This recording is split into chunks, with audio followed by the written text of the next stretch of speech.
Olá, eu me chamo Jade Rodrigues do Amaral e eu vou apresentar o projeto A Retórica de Iseu, Tradução e Estudo, através do plano de trabalho, a representação da mulher na retórica de Iseu e na tragédia de Ésquilo. O objetivo de desenvolvimento sustentável que nós escolhemos foi o de número 5, igualdade de gênero. Então, para estudar a questão da mulher na Grécia Antiga, nós vemos ao longo dos anos, a questão feminina ela foi excluída dos estudos devido a uma visão distorcida sobre as questões de gênero. E com o nosso plano de trabalho, nós observamos os papéis importantes que a mulher teve naquele período, né, da Grécia Antiga.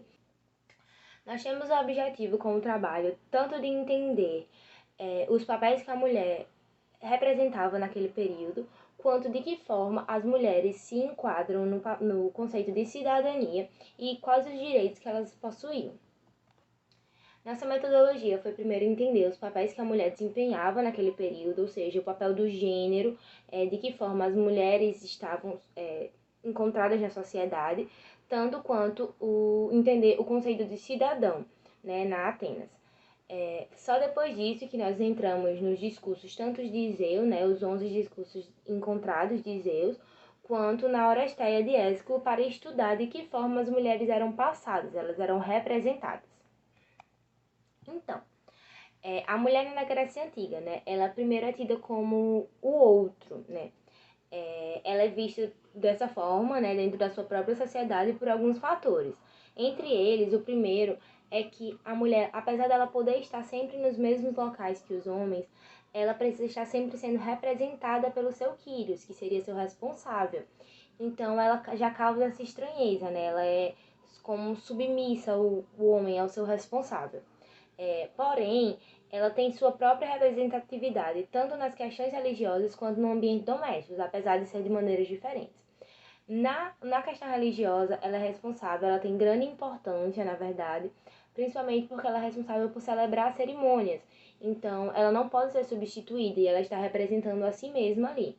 Já no ambiente doméstico, ela funciona mais como uma administradora, ou seja, ela está organizando a casa, ela é responsável pela organização da casa, mas quem manda de verdade é o seu esposo, que enquanto ele está fora, quem está responsável por aquele lugar é ela.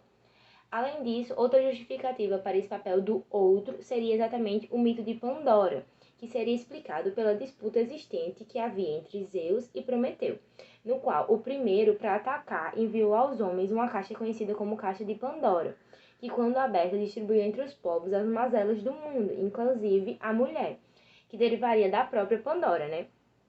Por outro lado, nós vemos a poesia de Simônides, que apresenta a existência da mulher abelha, que seria exatamente o contrário disso tudo, né? Então, ela seria uma mulher que abdicou do seu lado negativo e que está ali presente para ajudar o homem. Além do mais, a falta da participação política e da necessidade de ser representada, ela não diminui a afeição da mulher com a terra e com aquele ambiente, visto que é ela quem gera os cidadãos atenienses, né? Como diz a lei de Péricles de 415 a.C., em que afirma-se que um cidadão só é considerado ateniense quando é filho de um pai e de uma mãe ateniense, né? Zeu é um autor de eloquência judicial, ele escreve mais de 50 discursos, porém apenas 11 estão completos. Ele apresenta a mulher, então, de maneiras completamente diferentes ao longo dos seus discursos. Podemos ver isso em A Herança de Cleônimo, né, que é o primeiro de seus discursos, e que apresenta um silenciamento da mulher. Não há quase o aparecimento feminino, apesar de que o texto narra Cleônimo e seus sobrinhos, né, a disputa pela herança. Esses seus sobrinhos são filhos de uma irmã de Cleônimo, mas pelas suas virtudes não poderem ajudar em nada a finalizar o processo, ela não é citada.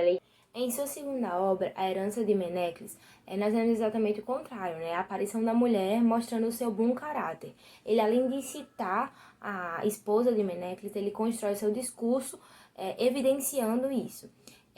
Isso mostra como a mulher é importante para cumprir, para fechar, para manter o controle sobre casos judiciais. Por último, nós vemos a última face da mulher nos discursos de Zeu, que seria a desonra feminina, né? Representada por File e pela esposa de Pirro no discurso A Herança de Pirro, sendo seu terceiro discurso, em que elas pedem a herança, sendo que devido ao fato possível esposa de Pirro não ser sua esposa de verdade, ser na verdade uma concubina que casou sem dote, elas não têm esse direito e isso mostra a desonra dela, né, por ser uma concubina. Na tragédia de Ésquilo, né, nós vemos que as tragédias elas são de extrema importância para levar ao público assuntos que precisam ser debatidos, né? E nas tragédias de Ésquilo não são diferentes. Existe uma espécie de dominação masculina sobre as mulheres que é apresentada. Ao estudar as mulheres nas tragédias gregas, nós não podemos deixar de citar 4 nomes importantes, incluídas todas na Oresteia de Ésquilo, sendo elas Helena, Clitemnestra, Cassandra e Electra. A primeira delas, Helena, apesar de não aparecer diretamente, ela possui um importante papel, pois Ésquilo a coloca como vilã. Ela é culpada por todo o sangue e dor derramados na Guerra de Troia. Ela é referenciada como uma mulher sem honra e que não deve se depositar confiança, exatamente por ter abandonado seu marido e ser responsável por essa guerra. Clitemnestra, na verdade, ela, apesar de possuir o mesmo sangue, ela seria igual da personagem, porém de maneira diferente, visto que ela comete crimes, né, como enganar Agamenon, causando sua morte, mas ela possui justificativa para isso, né, tanto pela traição que ela cita, que não é comprovada, mas que é citada, de Agamenon com Cassandra, né, como pela responsabilidade de Agamenon pela morte da filha dos dois. Compreende-se ainda que Clitemnestra uma dupla personalidade, né, ela pode que tanto Iseu apresenta. Ela pode possuir tanto o papel de vítima, né, por ter sido traída, por ter perdido a filha, também o papel de vilã, por ter matado seu marido sem motivos concretos. Possuímos ainda Cassandra, né, que possui um potencial de vítima, visto que não há comprovação do seu caso com Agamenon, mas foi utilizada como pretexto para sua morte. Possuímos ainda Electra, que ela é tida como uma mulher abelha, porque apesar de tudo, ela não abandona o pai, né? Apesar da morte do pai, ela é filha de Agamenon, ela clama pela vingança, então ela tá ali sempre, ela abdica das suas características negativas e está ali do lado tanto do seu pai quanto do seu irmão. De maneira diferente, observa-se que o feminino ele é apresentado de maneira passiva na sociedade devido à sua representação sempre por um Kyrios, mas que sua presença continua sendo importante, e isso é um fator que se enxerga bastante através do desempenho religioso. Observamos ainda a necessidade de permanecer com a visão da boa mulher, protegendo sua boa imagem e confirmando o título de cidadã ateniense através suas diversas representatividades na sociedade.